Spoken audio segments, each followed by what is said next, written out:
कल हमने देखा था पोरोसिटी क्या होती है, पोरोसिटी के टाइप कौन कौन से होते हैं। अब हम आगे मूव करेंगे। अब एक बात बता देना चाहता हूँ सबको, प्रेजेंटेशन या फिर मटेरियल क्या यूज़ करना है तो आपको बुक ही फॉलो करनी है।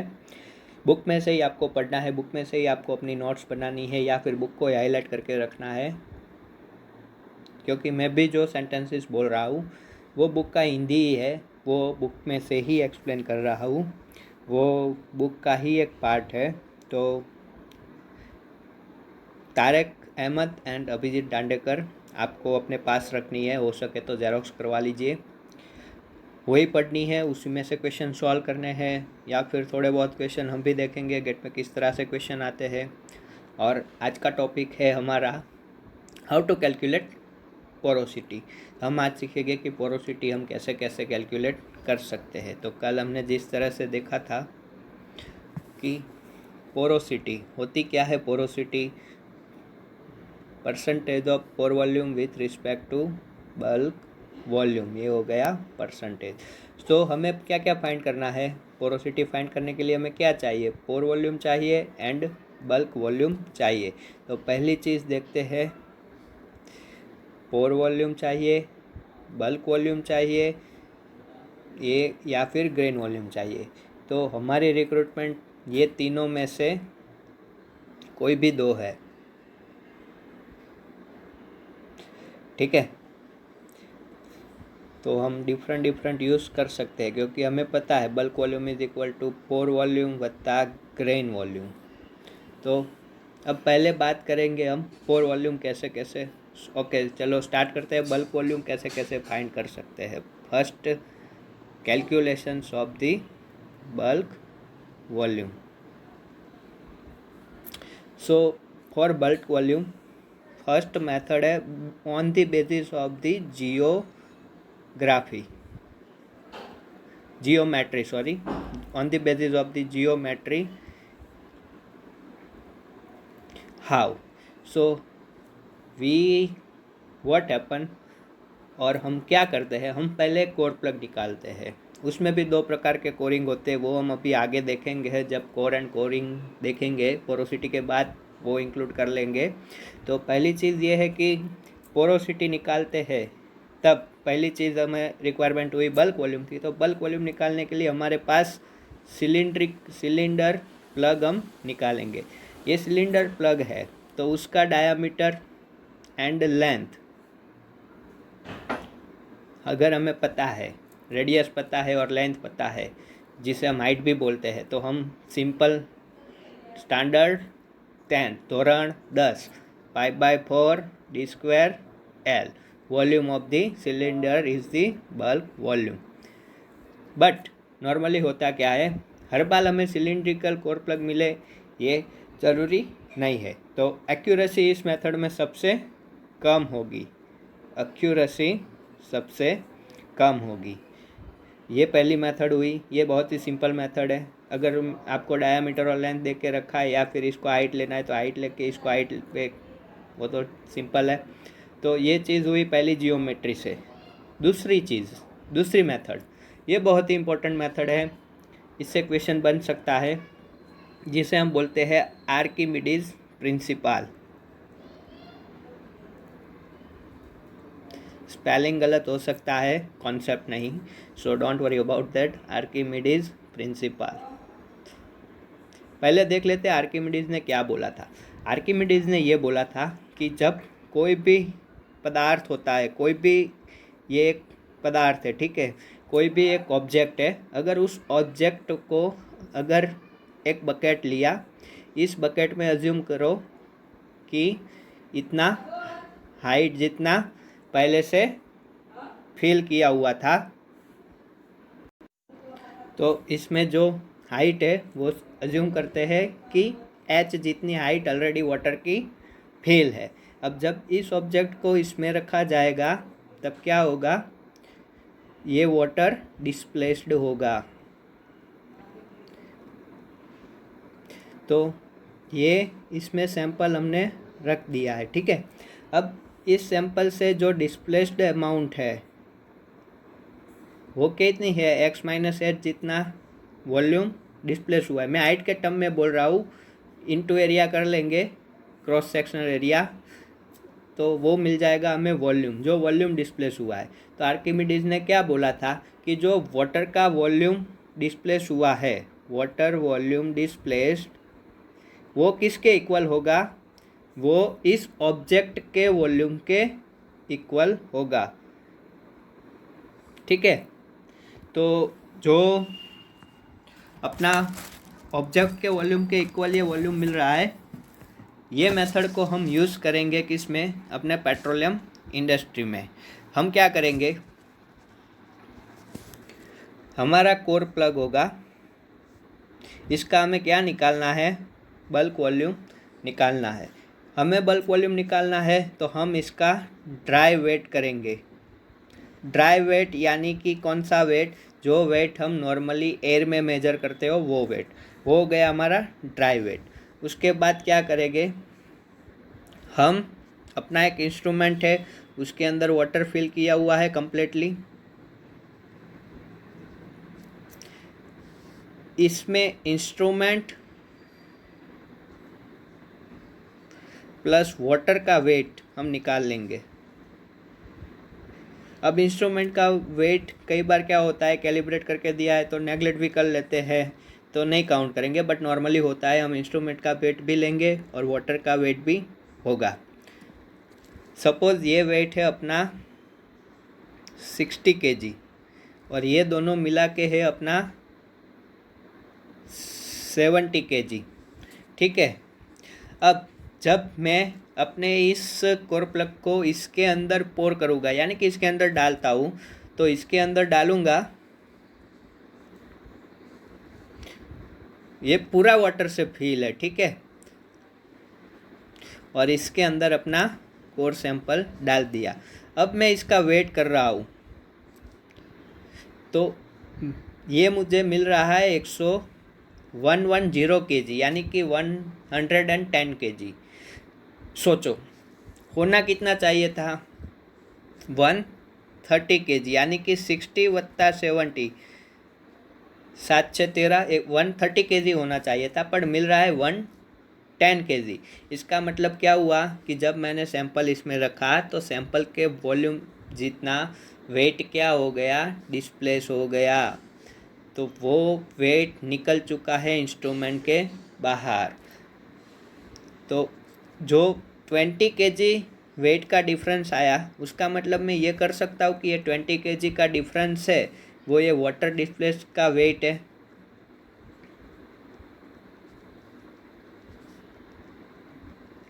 हाँ भाई, सिंपल सी बात है, होना चाहिए था नहीं हुआ, 130 होना चाहिए था नहीं हुआ, तो ये 20 kg क्या है, जो वाटर डिस्प्लेस हुआ उसका वेट है।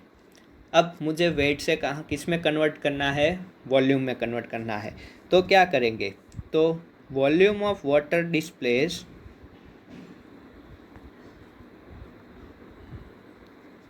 क्या हो जाएगा, ये 20 kg divided by density of the fluid. यहाँ पे हमने क्या लिया है, वाटर लिया है, तो डेंसिटी वाटर की रख लेंगे, तो यहाँ से जो वॉल्यूम मिलेगा, तो यही वॉल्यूम है जो क्या होगा, बल्क वॉल्यूम। वो कॉन्सेप्ट हमने आगे देखा, तो बल्क वॉल्यूम क्या हो जाएगा, जो इसकी वैल्यू आएगी वो। तो सिंपल मेथड है, बहुत ही सिंपल मेथड है। दूसरी चीज़, अगर ये सब डेटा ना दिया हो, ये 60 kg ना दिया हो, 70 kg ना दिया हो, 110 kg ना दिया हो, और डायरेक्टली इसका वॉल्यूम दे दे, तो वो तो डायरेक्टली बल्क वॉल्यूम है। इसका डायरेक्टली वेट दे दे कि जो वाटर डिस्प्लेस हुआ है उसका हमने वेट मेजर किया और वो आ रहा है 20 kg। ठीक है, तो फिर कुछ करना नहीं है, सिंपल डेंसिटी से डिवाइड करना है। बट मेथड और प्रिंसिपल दोनों समझ में आने चाहिए। इस मेथड आर्किमिडीज के बेस है, और इसमें कई बार क्या होता है कि सैंपल जो होता है वो पैराफिन से कोट हो कर लेते हैं। तो जब हम इम्पोर्टेंट क्वेश्चन डिस्कस करेंगे तब हम देखेंगे पैराफिन का यूज़। बट ये याद रखना, ये पूछ सकते हैं कि पैराफिन से वेट करते हैं, पैराफिन से क्यों वेट किया जाता है, उसका रीज़न भी ये है कि जैसे ही हम अपने सैंपल को अपने इंस्ट्रूमेंट में रखते हैं तो उस इंस्ट्रूमेंट में अपना जो वाटर है वो इस सैंपल के अंदर एंटर ना हो जाए। अगर वाटर सैंपल के अंदर एंटर हो रहा है तो फिर वो बल्क वॉल्यूम जो ओरिजिनल वैल्यू है उससे कम वैल्यू बल्क वॉल्यूम की मिलेंगी। तो वो वाटर को अंदर एंटर होने से बचाने के लिए ही हम क्या करते हैं, इसको पैराफिन से वेट कर लेते हैं ताकि अपना वाटर एंटर ना हो और हमें अपना सही वैल्यू मिल जाए। Now this are the two method only use to calculate bulk volume. अब हम बात करेंगे पोर वॉल्यूम की। ठीक है, पोर वॉल्यूम कैसे फाइंड कर सकते हैं। पहली सैचुरेशन मेथड, इसमें लिक्विड यूज़ करेंगे। सिंपल सी चीज़ में अगर इसको एक्सप्लेन करना हो तो सपोज करो कि ये एक बंदा खड़ा है, ठीक है, वो क्या कर रहा है, वैलेंटाइन डे था, बंदा बहुत फॉर्म में था, तो वो क्या कर रहा है, अपनी बंदी को उठा ले रहा है। अब ये जो बंदा है और ये बंदी और बंदा दोनों है, अगर ये दोनों के वेट का डिफरेंस, ये अगर x kg का है, ये दोनों अगर y kg के है, तो जो इफ़ेक्टिव होगा वो क्या होगा, ये बंदी का वेट होगा, तो बंदी का वेट मिलेगा y माइनस एक्स kg। अब इससे सिंपल तो कौन समझा सकता है। सिमिलरली अगर ये एक अपना सैंपल है, वो क्या है, एक बंदा है, ठीक है, अगर उसको उसकी बंदी मिल जाती है,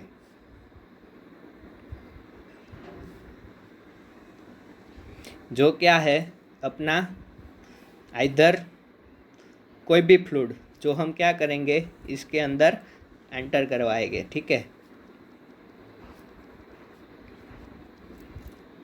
दोनों का वेट हमारे पास है। अगर इसका वेट है x, इसका वेट है y, तो जो फ्लूइड एंटर हुआ इनसाइड, जो फ्लूइड गया, अगर मैं y माइनस एक्स कर दूँ तो मुझे क्या मिल जाएगा, फ्लूइड का वेट मिल जाएगा। ठीक है, अब ये y माइनस एक्स है, वो हमें फ्लूइड का वेट तो दे रहे हैं, पर हमें एक चीज़ यहाँ पे ये ध्यान रखनी है कि इसमें जो पोर्स थे वो एम्प्टी थे, ये ड्राई सैंपल था और ये वेट सैंपल था।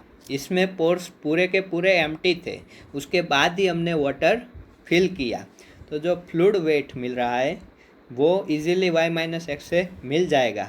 पर फ्लूइड कहाँ कहाँ पे एंटर होगा, जहाँ पे कनेक्टेड पोर्स होंगे या फिर डेडेंट पोर्स होंगे, तो इससे जो पोरोसिटी निकलेगी ये पोर वॉल्यूम यूज़ करने से, उसे हम क्या बोलेंगे, इफ़ेक्टिव पोरोसिटी। इससे हमें ऑलवेज इफ़ेक्टिव पोरोसिटी ही मिलेगी। तो ये जो फ्लूइड का वेट मिल गया, इसको वॉल्यूम में कन्वर्ट करना है, तो जैसे आगे देखा ये वेट है, उसको अगर डेंसिटी ऑफ फ्लूइड से डिवाइड कर दिया जाए तो हमें क्या मिल जाएगा, पोर वॉल्यूम मिल जाएगा। तो इसको लिखते हैं वेट माइनस ड्राई वेट। ठीक है, सिंपल सी बात है यार। हर कोई रिजर्वायर के वैल्यू कब बढ़ती है कि जब उसके पास रिसोर्सिस हो, रिसोर्सिस यानी कि पेट्रोलियम। ओएनजीसी में नौकरी करने से उतनी सैलरी नहीं मिलती, अगर अपने खेत में से ऑयल और तेल निकलता है तो जिससे आवक होती है, उतनी तो ओएनजीसी वालों को भी नहीं देते हैं।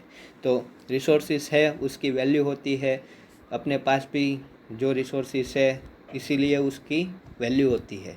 ठीक है, अब आगे देखते हैं। ये पहला मेथड था जो बहुत ही सिंपल था, ये एक एप्टीट्यूड टाइप का, बहुत ही आसान था पोर वॉल्यूम निकालना। फ्लूइड से सैचुरेट कर देते हैं, फिर उसके बाद दोनों का डिफरेंस लेके डेंसिटी से डिवाइड कर देते हैं। अगर यूनिट कन्वर्ट कर लोगे तो भी पता चल जाएगा। ठीक है, उस हिसाब से डेटा रखना है ताकि यूनिट की कोई कन्फ्यूज़न ना हो। अब नेक्स्ट चीज़ बात करते हैं, वो होती है इसमें कौन कौन से फ्लूइड हम यूज़ कर सकते हैं, तो बहुत अर्ली टाइम पे मर्क्यूरी यूज़ होता था, बट ये हजार्डस होने की वजह से इसको कैंसिल कर दिया गया। अब मोस्टली वाटर यूज़ होता है। काफ़ी सारे क्वेश्चन आप देखोगे डिज़ाइन होगे जो जिसमें मोस्टली एग्जाम्पल में ही वाटर यूज़ किया रहेगा। ठीक है, अब आगे बढ़ते हैं।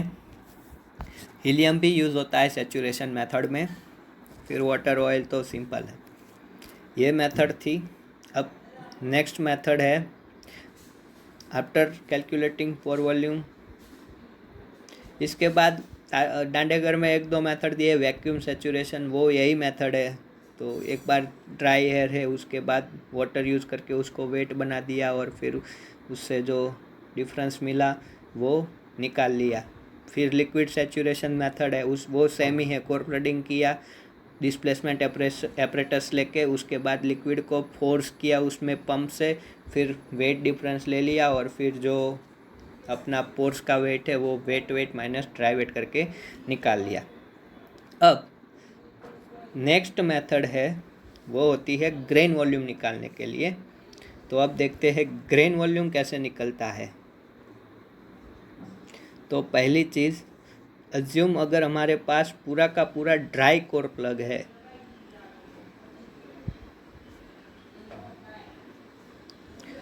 तो जो ड्राई कोर प्लग है अगर हम उसका वेट कर लेते हैं,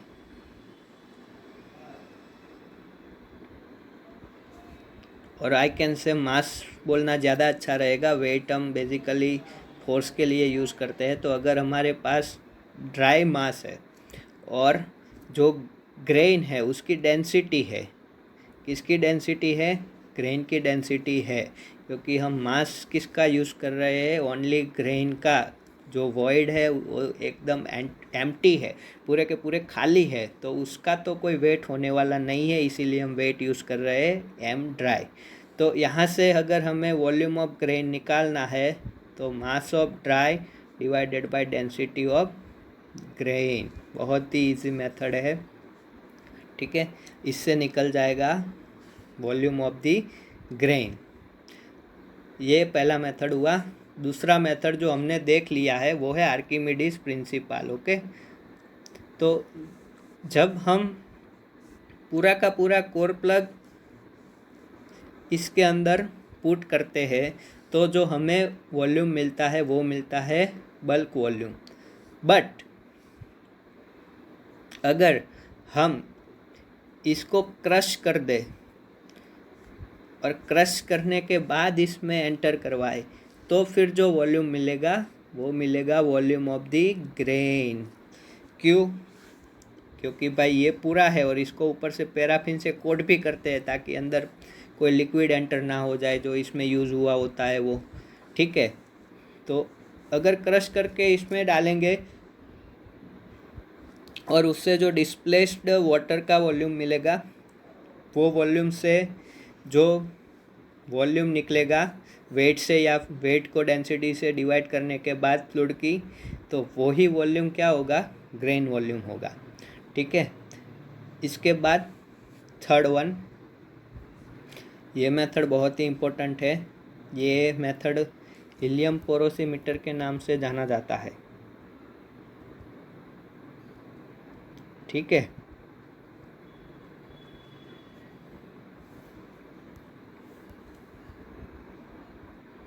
हीलियम पोरोसीमीटर में क्या होता है? ये बॉयल्स लॉ पे काम करता है। तो हीलियम पोरोसीमीटर को जानने से पहले हमें क्या जानना होगा? Boyle's law. बॉयल्स लॉ होता क्या है? बहुत ही इजी है बॉयल्स लॉ को यूज़ करना, जिसे हम समेबिलिटी रूल या ऐसे बहुत सारे नाम से भी जानते हैं, वो वैसा ही है ये एक रूल। बॉयल्स ने क्या बोला था? Pressure into volume always constant. ठीक है, इसके बाद भी उसने कुछ बोला था जो 12th में नहीं आता, वो इसमें आएगा कि हम अगर इक्विलिब्रियम प्रेशर यूज़ करना चाहते हैं तो रूल ऑफ समेबिलिटी यूज़ करना होगा। रूल ऑफ समेबिलिटी क्या होता है? जो दोनों का प्रोडक्ट कांस्टेंट है, अगर उसको n पीसीस के रूप में लिखा जाए तो n पीसीस का जो सम होता है वो क्या मिलता है, हमें एवरेज वैल्यू देता है। तो ये हो जाएगा V टोटल और ये हो जाएगा V इक्विलिब्रियम। इसका मतलब क्या है, हमें इतना कुछ तो काम नहीं है, हम केवल 2 सेल लेंगे। ये अज्यूम करो ये सेल 1 है, ये सेल 2 है, इसका P1 V1 है, अभी प्रेशर P1 है, वॉल्यूम V1 है, इसका P2 V2, वॉल्यूम V2 है, प्रेशर P2 है, और ये दोनों एक दूसरे से कनेक्टेड है। और अभी के लिए ये वाल्व क्या है, क्लोज है। ठीक है,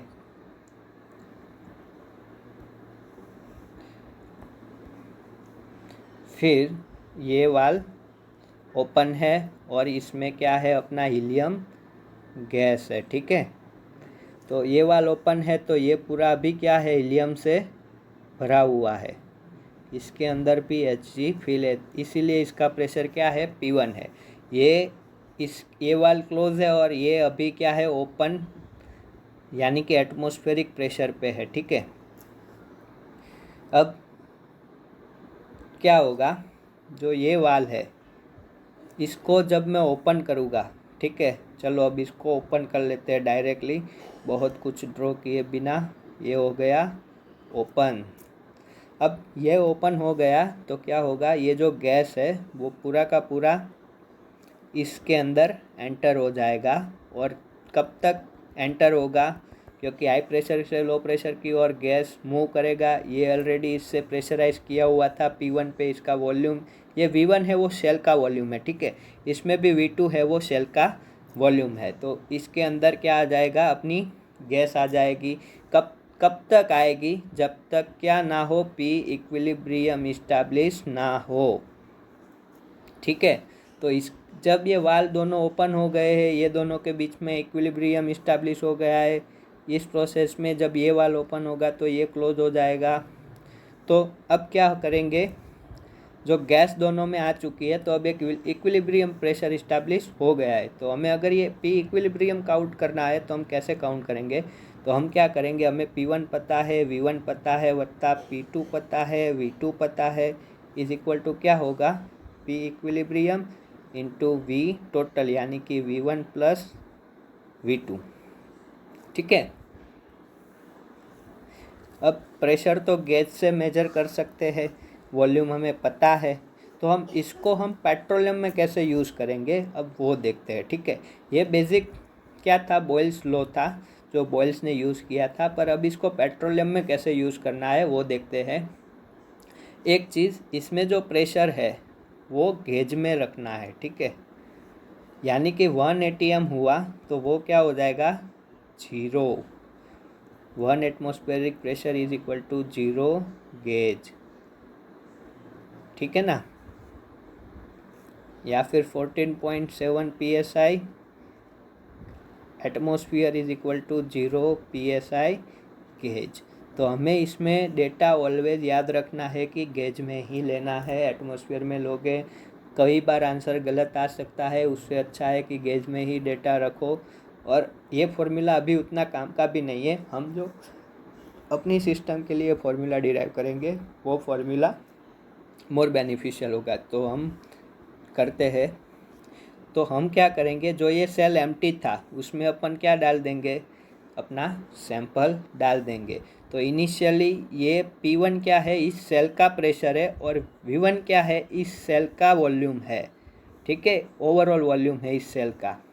इसके बाद ये वाल्व हो गया, ये जो सेल था वो P2 V2 हो गया। ठीक है, और ये हीलियम कनेक्ट हो गया। अब अज्यूम ये इक्विलिब्रियम में आ चुका है, जैसे आगे बताया उसी हिसाब से ये हो गया P इक्विलिब्रियम। तो अब क्या होगा, जो इसमें गैस है वो पहले ओके ये P2 ले लेता हूँ, ऊपर के हिसाब से ही चलते हैं। ठीक है, P1 V1 ये हो गया, इसके अंदर भी गैस आ जाएगी। ठीक है, और उसके अंदर भी गैस चली जाएगी थोड़ी बहुत, क्योंकि प्रेशराइज से अंदर गैस भेजी है। तो तो अब इस कंडीशन पे हमें क्या करना है, अब हमें बॉयल्स लॉ अप्लाई करना है, ठीक है। तो इस सेल के लिए P1 V1 वैसा ही है, वैसे का वैसा ही है, तो क्या रहेगा P1 V1 प्लस इस सेल के लिए क्या होगा, इस सेल के लिए पहले वॉल्यूम V2 था, पर अब क्या वॉल्यूम V2 है, गैस कितने वॉल्यूम में अवेलेबल है, तो कि V2 और उसमें से Vg क्या करना होगा, माइनस करना होगा। तो ये चेंज आएगा P2 V2 minus Vg is equal to, ये तो अपना था वही है, P equilibrium into V total. V total भी ये दोनों का सम होता है, यहाँ से ही लिख लेते हैं। तो क्या हो जाएगा V1 plus V2 minus Vg। तो ये बन गया अपना इक्वेशन, यहाँ से इसको सॉल्व करके Vg मिल जाएगा। बट डिज़ाइन ही जब हमें करना है तो हम क्यों कॉम्प्लिकेट कराए, हम क्या करेंगे, ये दोनों सेल के वॉल्यूम इक्वली ले लेंगे, ठीक है। तो उससे क्या होगा, सेल के वॉल्यूम इक्वल लेंगे तो ये इक्वेशन बहुत ही सिंप्लीफाई हो जाएगा, और P2 है उसको 0 PSI गेज पे रख देंगे, यानी कि 14.7 PSI एटमॉस्फेयर पे रख देंगे, ठीक है। तो इसमें गेज में डेटा लेना है तो ये वाला टर्म निकल जाएगा, ये दोनों होके 2V हो जाएगा। तो ये बनेगा P1 V1 P1 V2 is equal to V ले लेते हैं, तो V रख दिया is equal to P equilibrium 2V minus Vg। और अगर यहाँ से Vg निकालना है तो इजीली Vg निकल जाएगा। तो ये एक मेथड था पूरा जो यूज़ होता है, ये फॉर्मूला याद रखो या फिर ये भी याद रखो, बहुत ही सिंपल है ये चीज़। तो ये हुआ वी ग्रेन। तो हमने वी ग्रेन निकालने के लिए जो 3 मेथड थे वो तीनों मेथड की बात की। अब जब भी हम पोरोसिटी वी ग्रेन यूज़ करके निकालते हैं, ठीक है, ये फॉर्मूला से जब भी हम पोरोसिटी निकालते हैं तो अगर हम यहाँ पे ग्रेन वॉल्यूम की वैल्यू रखते हैं तो इससे जो पोरोसिटी मिलेगी हमेशा याद रखना वो टोटल पोरोसिटी ही होगी, ठीक है। क्यों भाई, ग्रेन वॉल्यूम दे रहा है तो उसके बाद जो भी तीनों के तीनों पोर्स है वो इसमें काउंट हो चुके हैं पोर वॉल्यूम में, तो इससे जो पोरोसिटी मिलेगी वो टोटल पोरोसिटी होगी। अब ये चैप्टर जो थे, इसके बाद तारिक अहमद में एक नॉन कन्वेंशनल मेथड दिया हुआ है, वो मेथड चाहो तो कर सकते हो, बट मेरे हिसाब से गेट पॉइंट व्यू से वो उतना इम्पोर्टेंट नहीं है।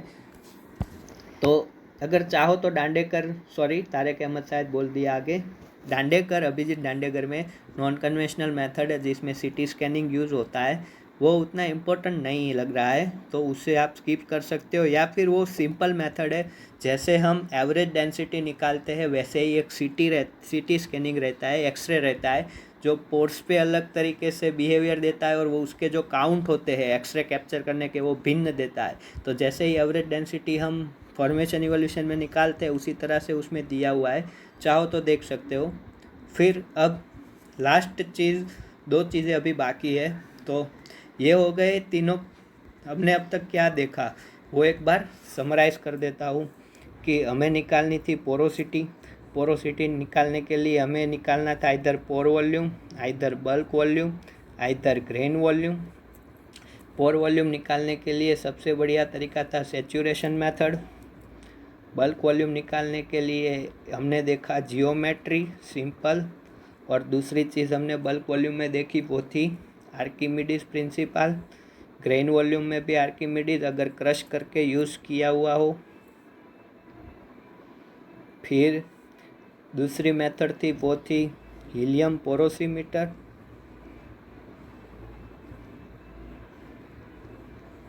और तीसरी मेथड थी वो direct dry mass divided by रो।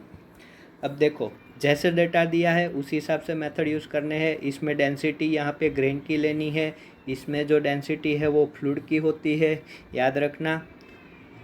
तीनों के तीनों एक साथ तो निकालने नहीं है। अब कोई बोल रहा है कि पोर वॉल्यूम मुझे हीलियम पोरोसीमीटर से निकालना है, तो भाई बल्क वॉल्यूम दे के रखेगा तो पोर वॉल्यूम मिल जाएगा ग्रेन वॉल्यूम निकालने के बाद। सो इन मेथड में तुम चाहो तो अपने हिसाब से फॉर्मूला लिख सकते हो, जब हम ये आर्किमिडीज की मेथड बात कर रहे थे तो उसमें हमें केवल वेट का डिफरेंस लेना है, बस इतनी चीज़ याद होनी चाहिए। और वो वेट का डिफरेंस है, उसे अगर मैं वॉल्यूम के टर्म्स में लिख दूँ तो जो वो वॉल्यूम जो वाटर का डिस्प्लेस हुआ है वही वॉल्यूम हमारा बल्क वॉल्यूम होगा। सेम चीज़ अगर मैं क्रश करके डाल रहा हूँ तो वो ग्रेन वॉल्यूम बन जाएगा। जियोमेट्री तो सिंपल ही है, हमारा सिलिंड्रिकल का वॉल्यूम निकालने का फॉर्मूला है। इसमें भी जो पोर्स एम्प्टी है तब जो वेट है, और जो पोर्स फिल किए हुए हैं तब जो वेट है, वो दोनों का डिफरेंस लेके अगर हम फ्लूइड की डेंसिटी से डिवाइड करें तो हमें ये भी मेथड बहुत ही सिंपल है। हीलियम पोरोसीमीटर का पूरा कॉन्सेप्ट अच्छे से बताया हुआ है, अब उसमें कोई भी गलती नहीं होगी। जब टेस्ट सीरीज आप दोगे तब उसमें हीलियम पोरोसी का क्वेश्चन भी आएगा। ये गेट 2016 में आ चुका है, तो वहाँ से देख लिया होगा शायद। बल्क वॉल्यूम निकालना तो सारे क्वेश्चन में रिक्वायरमेंट होती ही है। पोरोसिटी निकालना कोई भी क्वेश्चन आता है तो जियोमेट्री के पैरामीटर दे देंगे, बल्क वॉल्यूम मिल जाएगा। ठीक है, तो ये थी पोरोसिटी फाइंड करने की मेथड। अब हम बात करेंगे एवरेज पोरोसिटी की, कि एवरेज पोरोसिटी क्या होता है। अब गेट पॉइंट व्यू से अगर बात करूँ तो 4 तरह की एवरेज होती है। एरिथमेटिक,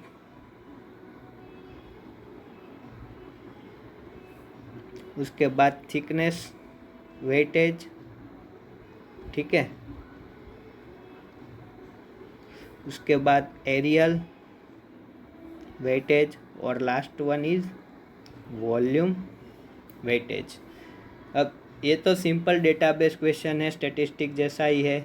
अगर 5 एवरेज निकालना है तो क्या मिलेगा, summation of 5i divided by n। इसमें क्या होगा, summation of 5i hi divided by summation of hi। ये क्या होगा, summation of 5i hi ai divided, sorry aerial है तो केवल एरिया ही होगा, ठीक है, is equal to summation 5i ai hi divided by summation of ai hi। तो ये बहुत सिंपल है। अगर पर इसे इस तरह से ये डायरेक्टली भी आस्क हो सकता है या फिर इसको डेटा दे के भी पूछ सकते हैं। तो फॉर्मूला हमेशा ऐसे याद रखो, पहले में करना है केवल फोरोस, वो तो सिंपल है, वो तो पता चल जाएगा। फिर दूसरे में क्या करना है, 5 H1 वत्ता 5 H2 ऐसे जितने भी डेटा है divided by H1 H2। Third में यहाँ पे एरिया आ जाएगा, फोर्थ में दोनों आ जाएंगे, ठीक है, इस तरह से यहाँ पे भी। तो ये पता होना चाहिए, ये आना चाहिए, डेटा दिया है तो। अब हम n है वो नंबर ऑफ दी, जो n है वो क्या है, नंबर ऑफ दी सैंपल है। 5 सैंपल है, पाँचों की पोरोसिटी अलग अलग है, तो हमें अगर उस पाँचों का एवरेज लेना है तो वो सिंपली 5 1 + 5 2 + 5 3।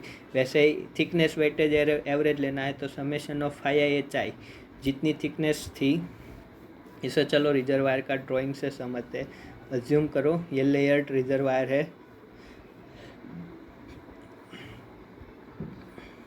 और इसमें 5 1 है, 5 2 है, 5 3 है। सपोज करो 3 जगह से सैंपल लिया हुआ है, ये H1 है, ये H2 है, ये H3 है। ये है जो H1 है, H2 है, H3 है। तो 3 डिफरेंट जगह से सैंपल लिया है, तो अब कौन सी पोरोसिटी लेंगे, तो उसके लिए ही हम एवरेज करते हैं। तो उसमें 4 टाइप की एवरेज निकालते हैं। 1 है जो वो केवल नंबर बेस्ड एवरेज है, यानी कि ये वो कोई थिकनेस के पैरामीटर को कंसीडर नहीं करती, वो इक्वल थिकनेस मेजर की हुई है ऐसा अपने आप सोच लेती है। दूसरे में थोड़ा एडवांस लेवल है कि हम थिकनेस भी काउंट करेंगे, इतनी थिकनेस में उतनी पोरोसिटी है, फिर ये H2 थिकनेस में इतनी पोरोसिटी है, तो वो थोड़ा अप्रोप्रिएट होगा। उसके बाद अगर एरियल पोरोसिटी है, area in the sense cross sectional area की बात कर रहा है, जैसे कि ये सपोज करो इस तरह से है, हमें ये फ्लो काउंट करना है, ठीक है, पीछे से आ रहा है, आगे से निकल रहा है, तो ये होगा इसका क्रॉस सेक्शनल एरिया, ठीक है। तो ये एरिया पे कितनी पोरोसिटी वेरी हो रही है, तो वो एरियल एवरेज है। उसी तरह से वॉल्यूम, ये पूरे वॉल्यूम AIHI में कितनी वेरी हो रही है वो भी हमें मिल जाएगा, ठीक है।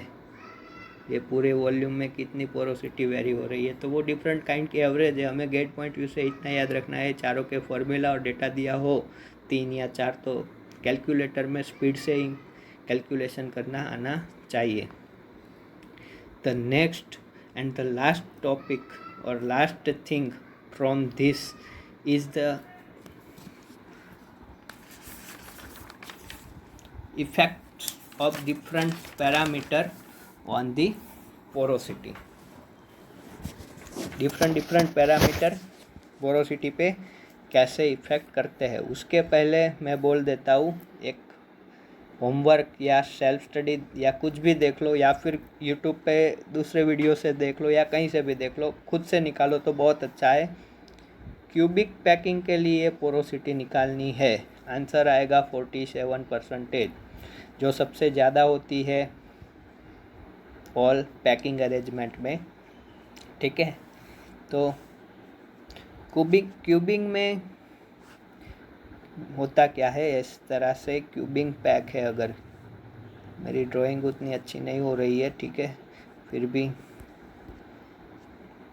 ये चारों की रेडियस क्या है, इक्वल है, ऐसा अज्यूम कर लेते हैं, ठीक है। ये एक फेस लिया, ऐसे एक इस ओर होगा, ठीक है। ये क्यूब है, दिख नहीं रहा है लेकिन ये क्यूब हो गया, ये ए हो गया, चलो 2A ले लेते हैं। वैसे ये भी 2A हो गया, ये भी 2A हो गया, ठीक है।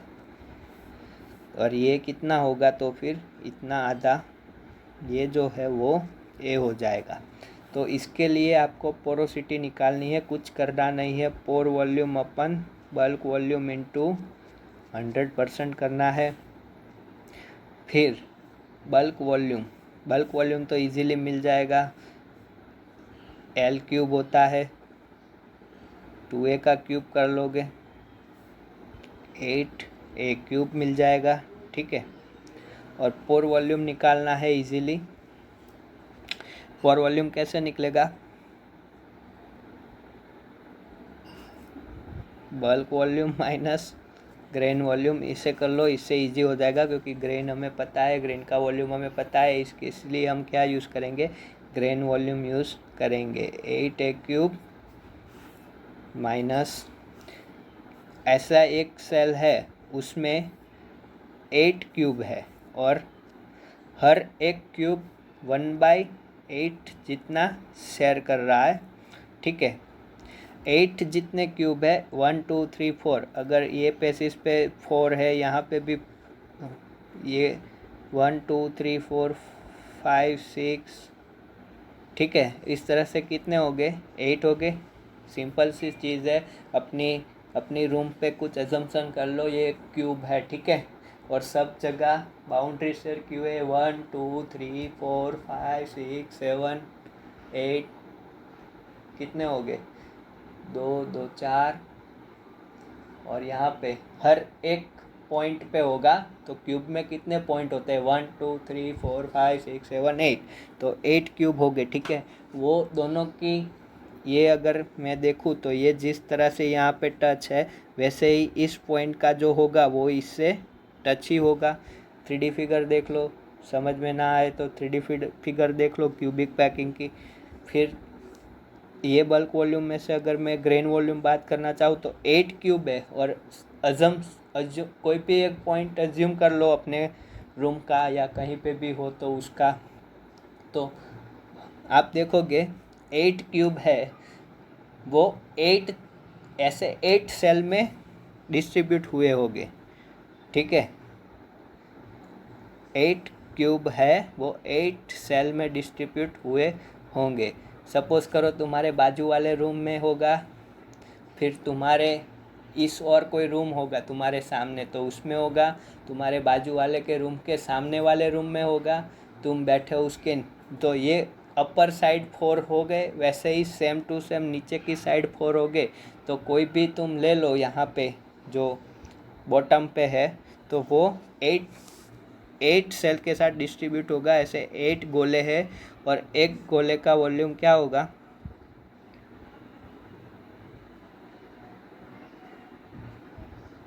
पता है या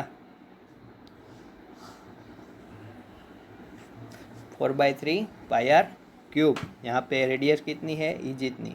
ठीक है, ये शायद समझ में ना आया हो तो आप एक बार एज्यूम करके देखो, बहुत ही सिंपल है। ठीक है, स्टैंडर्ड 12th में भी ये था। ठीक है, तो यहाँ से अब देख लोगे पोरोसिटी निकालना, 8a cube minus 4/3 pi A cube divided by 8a cube. A cube निकल जाएगा,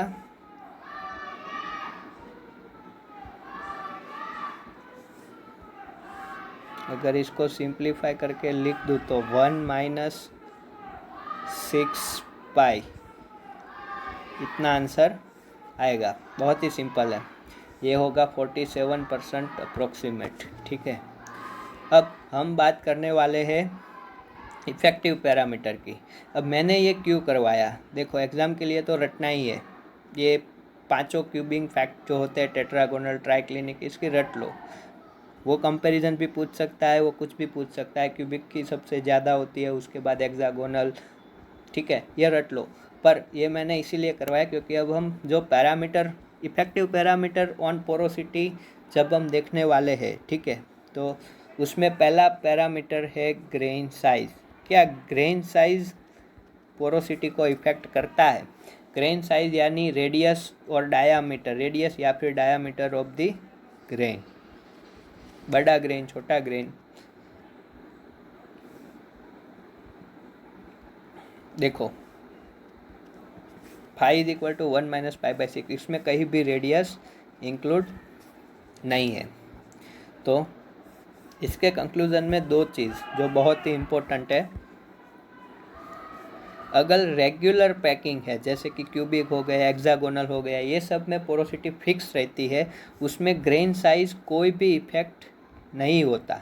ठीक है, नॉट इफेक्ट। बट अगर इरेगुलर है, अगर इरेगुलर है तो जितना बड़ा ग्रेन होगा, लार्ज द ग्रेन, ठीक है, large the grain less the porosity. ठीक है ना, सिंपल सी बात है। अगर रेगुलर अरेंजमेंट है तो उसमें पोरोसिटी इफेक्ट नहीं करता है, इरेगुलर है तो larger size lesser the porosity. Irregular यानी कि ये एक प्रकार से रेगुलर हुआ। ठीक है,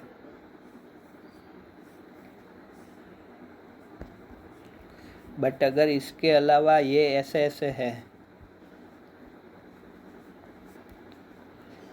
और इसके सापेक्ष में अगर इतना ही क्यूब है और उसने ही क्यूब के अंदर ये छोटे छोटे ग्रेन है, ठीक है, तो फ़र्क होने वाला है। ठीक है, पर इसमें साइज से फ़र्क नहीं होता। क्यों नहीं होता? क्योंकि पोरोसिटी होती क्या है, पोर वॉल्यूम अपन बल्क वॉल्यूम इंटू 1000। अगर ये जो ग्रेन है, अगर इसको आप बड़ा करोगे, ये सपोज करो ये छोटे छोटे ग्रेन है और क्लोज क्यूबिक बोला तो उसका मतलब कि ये दोनों ऐसे ही हो गए, सारे ग्रेन छोटे हो जाएंगे तो क्यूब भी छोटा बनेगा। तो पोर वॉल्यूम और बल्क वॉल्यूम, अगर ग्रेन की साइज़ कम कर रहा है तो बल्क वॉल्यूम भी क्या हो रहा है, कम हो जाता है। ठीक है, बट इरेगुलर पैकिंग है तो उसमें ऐसा नहीं होता। ठीक है, इसीलिए अब ये बड़ा ग्रेन है तो बल्क वॉल्यूम भी क्या हो जाएगा, बड़ा हो जाएगा। ठीक है, अगर पोर्स ग्रेन की साइज़ बढ़ रही है तो बल्क वॉल्यूम बढ़ रहा है। ठीक है, और ग्रेन की साइज़ बढ़ रही है तो पोर वॉल्यूम क्या होगा, कम होगा। अब पोर वॉल्यूम कम हो रहा है तो ये वैल्यू कम होने वाली थी, पर क्या हुआ, बल्क वॉल्यूम की वैल्यू कांस्टेंट ना रह के ये भी कम हो गई, तो ये जो कम हो रहा था वो ये कम होने से ये फिर से बढ़ गया, इफेक्ट क्या हो गया, नेगलेक्ट हो गया। ठीक है, तो ये पहला पैरामीटर था।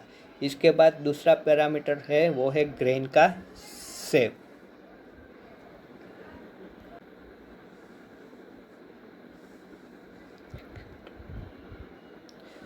दो टर्म होते हैं, क्लोजली पैक्ड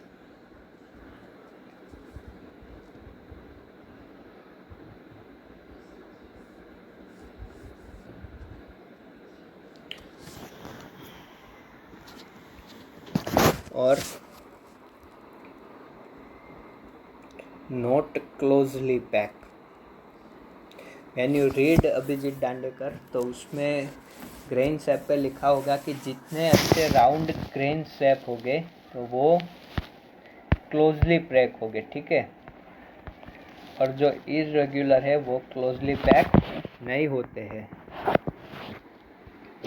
जो राउंड शेप है वो क्या होंगे, क्लोजली पैक होंगे, बट जो इरेगुलर शेप है वो क्या होंगे, क्लोजली पैक नहीं होंगे। तो इसमें क्या होगा, पोरोसिटी कम होगा, इसमें पोरोसिटी ज़्यादा होगा। ठीक है,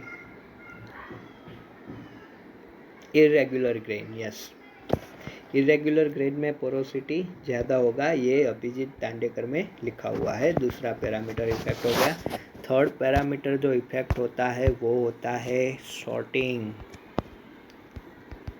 सिंपल सी चीज़ है, अच्छा सॉर्टिंग है, सारे पार्टिकल यूनिफॉर्म है, ठीक है, तो पोरोसिटी ज़्यादा ही होगी उसके बीच का पाथ। पर अगर सॉर्टिंग गुड नहीं है, सॉर्टिंग का मतलब होता है यूनिफॉर्मिटी। गुड सॉर्टिंग किसे बोलते हैं कि सारे के सारे जो ग्रेन्स है वो क्या है, सेम साइज के हो।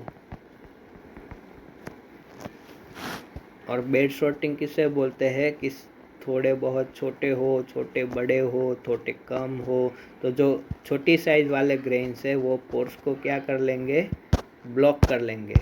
ठीक है, ये छोटी साइज वाले जो ग्रेन्स है वो जो इसमें ऐसे अच्छे अच्छे पोर्स बन रहे थे उसको क्या कर लेंगे, ब्लॉक कर लेंगे, छोटी छोटी साइज वाले ग्रेन। तो इसमें पोरोसिटी क्या होगी, कम हो जाएगी। गुड है तो पोरोसिटी बढ़ जाएगी। ठीक है, ये बैड सॉर्टिंग का एग्जांपल था। तो सॉर्टिंग गुड है तो पोरोसिटी भी क्या है, गुड है। ठीक है, इसके बाद आगे बढ़ते हैं सीमेंटिंग और कॉम्पैक्शन। कॉम्पैक्शन हम देखेंगे ड्रिलिंग में, तो मैं वो ज़्यादा डिस्कस नहीं करूँगा। सीमेंटिंग हमने देखा था कि जो अपना ग्रेन है उसको जो बाउंड करता है जो मटेरियल, अगर वो ज़्यादा है, अगर ये सीमेंटिंग ज़्यादा है इसके बीच में, तो भी पोरोसिटी क्या होगी, ब्लॉक हो जाएगी। तो सीमेंटिंग क्या करता है, पोरोसिटी को इंक्रीज, सीमेंट पोरोसिटी को क्या करेगा, डिक्रीज कर लेगा। ठीक है, और कॉम्पैक्शन क्या होता है वो बेसिक बता देता हूँ क्योंकि इसके बाद वीडियो ख़त्म ही होने वाली है और थोड़ा टाइम है। तो कॉम्पैक्शन क्या होता है, ये सपोज करो आप खड़े हो, किसी को देख रहे हो, जैसे जेठा बबीता को देखता है वैसे ही आप किसी को देख रहे हो शांति से, और वो भी फैमिली मैन की तरह। अब क्या होगा, जैसे जैसे डेप्थ पे जाएंगे, ठीक है, ये डेप्थ इंक्रीज हो रही है, ठीक है, हम डेप्थ में चले गए, तो यहाँ पे अगर कोई है तो उसके ऊपर जो वेट है वो कितना है, इतनी हाइट की वजह से वेट है, और कोई यहाँ पे है तो उस पर इतनी हाइट की वजह से क्या है, वेट लग रहा है, यानी कि ये बंदा क्या होगा, दब जाएगा। ठीक है, क्या होगा, दब जाएगा। अब ये अपने ग्रेन्स थे जो यहाँ पे थे, उसके ऊपर लोड कम था, तो वो उसको क्या करते थे, रेजिस्ट कर लेते थे, यानी कि वो लोड की इस पे उतनी इफेक्ट नहीं होती थी। पर जैसे जैसे वो यहाँ पहुँचे, ठीक है, यहाँ पे आए, तब क्या हुआ, लोड इतना बढ़ गया कि ये क्या हो गए, कॉम्पैक्ट हो गए। ठीक है, थोड़े ग्रेन ज़्यादा लेते हैं, तो इस तरह से कॉम्पैक्ट हो गए, यानी कि मजबूत हो गए। इनकी पोरोसिटी क्या हो गई, ख़त्म हो गई, वो एक दूसरे से जुड़ गए, कॉम्पैक्ट हो गए, डेंसिटी इंक्रीज हो गई, वॉल्यूम डिक्रीज हो गया, डेंसिटी इंक्रीज हो गई, वॉल्यूम डिक्रीज हो गया।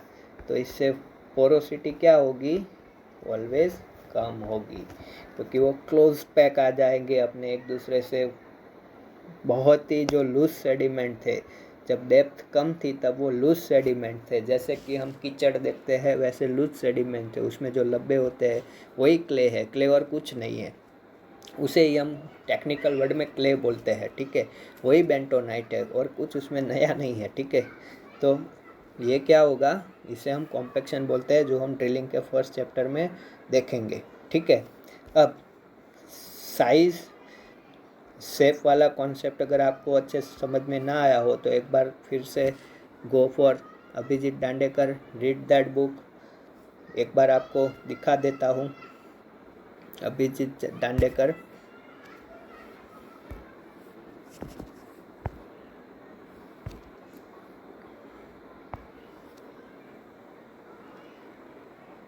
One of the best book.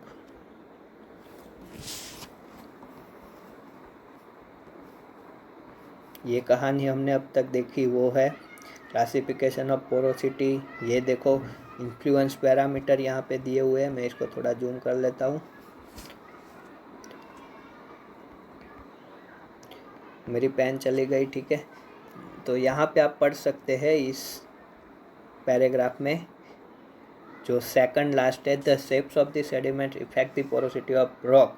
In reservoir rocks grain can be numerate different shapes. Generally sediments are not perfectly round but occur in many shapes. In case of irregular grain, they tend not to pack as neatly as rounded particles, which results in higher proportion of void space or higher porosity. So अगर इसमें confusion हो, just clarify with your friend, clarify with your teacher, clarify with anybody. In this session you also find the porosity value of the rhombopacking. ठीक है, figure 3.5। Okay, सो ये देख सकते हो cubing packing दिया है, रॉम्बल पैकिंग दिया है। ठीक है, अब ये सब हमने देखा वही है, बल्क वॉल्यूम मेजरमेंट, पोर वॉल्यूम मेजरमेंट, ये हमने अब देख लिया है। ठीक है, ये जो मैंने बताया था आपको वो, ये उसकी असेंबली, ये फॉर्मूला, ये सब हमने देखा हुआ है। तो इस बार अगर आपको समझ में कुछ ना आया हो तो आप ये पढ़ सकते हैं, या फिर जितना मैंने बोला वो इसमें से जो भी इम्पोर्टेंट था वो कवर कर दिया है हमने। इसमें से आपको मेरे हिसाब से और कोई लाइन एक्स्ट्रा नहीं मिलने वाली, तो आप मेरे वीडियो लेक्चर से नोट्स बना सकते हो, या फिर साइड में इसे रख के इसमें डायरेक्टली हाईलाइट कर सकते हो, वो जैसे ही आपको अच्छा लगे। ये मैं बोल रहा था नॉन कन्वेंशनल मेथड उतना इम्पोर्टेंट नहीं है, मैंने भी नहीं किया हुआ है, और जब मैंने गेट 2020 दिया तब भी मैंने ये नहीं किया हुआ था। ठीक है, इसके बाद आप क्या करोगे, आप ये 3.1, 3.2, 3.3, 3.4, 5, 6 you solve this question. If any difficulty, talk with your friend, make a different groups of the serious people, discuss in that, apply your strategy. मेरा काम था आपको ये हिंदी में बताना, आपको इससे फैमिलियर करवाना, वो काम शायद मुझे लगता है कि मैंने अच्छे से किया हो। ठीक है, थोड़े बहुत जोक्स ज़्यादा लगा लिए। तारक मेहता का मैं बहुत बड़ा फ़ैन हूँ, उसमें भी जो जेठालाल चंपकलाल गड़े आते हैं उनका तो मैं डाई हार्ट फैन हूँ। दिलीप भाई जोशी अपने दया भाभी अपनी दिशा बहन वकानी, और उससे भी बढ़िया जो कैरेक्टर मुझे लगता है वो है सुंदरलाल का। सुंदरलाल जो ऐसी चीज़ है जो कभी भी अपने रुपए नहीं निकालता, टैक्सी का किराया भी नहीं देता, वो भी जेठालाल को देना पड़ता है। बचपन से ही गुजरात में पले बड़े हैं, चित्रलेखा में उनके लेख आते थे, उसके बाद हम पैदा हुए तब तो वो शायद बड़े हुए तब से तो वो सीरियल भी देख रहे हैं। तो अगर आपको भी कुछ बोरिंग लगे तो just type on the Google Jethalal Thug Life, watch that video and enjoy. So thank you very much. This is all for porosity. In the next video we start with the chapter number 4, absolute permeability. Okay, thank you very much. Have a good day if you are in the morning, have a good night if you are watching in the night. Okay, so if you okay, thank you very much.